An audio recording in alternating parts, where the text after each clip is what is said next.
ल म यहाँ अहिले तिजु हाम्रोतिर तिजु भन्छ, खल्टु भन्छ।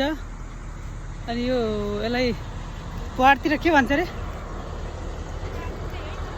तिजु खल्टु अनि के नाम छ क्या यसको? अनि ठुलो सानो होला, तर हाम्रोमा चाहिँ यत्रो हुन्छ। मैले यहीँ चढेर खाँदैछु। रोडको नजिकै हो। हाम्रो खारखानी, बनगाई खारखानीको साइडमा बुटैभरि छ यो। ए यता कतै छ, ट्याक्क बसेर पाकेका छानेर खानी। अनि अलि राम्रो राम्रो भयो भने घर पनि लैदिनु पर्ला। यसलाई चाहिँ खाने तरिका चाहिँ विधिसहित बताउन जाँदैछु म। पहिला पाकेको चाहिँ भेटेन त, भिडियो त यत्रो गराएँ मैले, पाकेकै नभेटौँला जस्तो लाग्यो नि।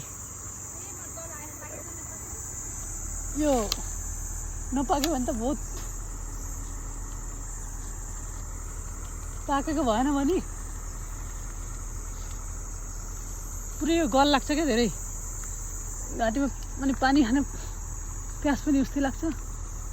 पाकेको भेटाए जस्तो लागेन मलाई। खै पाकेर अलिअलि घामले पाकेर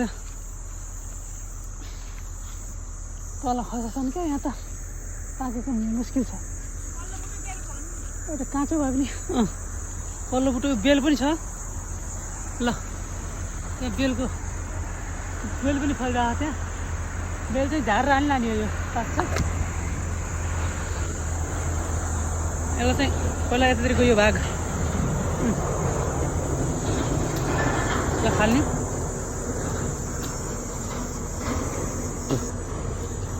अब यो खास धोएर खानु पर्ने हो कि।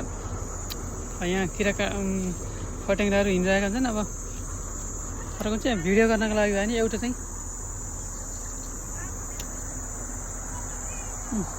यस्तो टोक्ने, अनि यसको गुदी भाग सर्लक्क खानियो।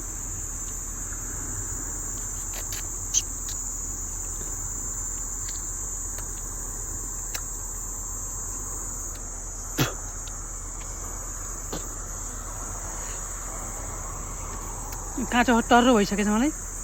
पाक्न थालेको त अलिअलि गुलियो त, तर खानु सकिन्न।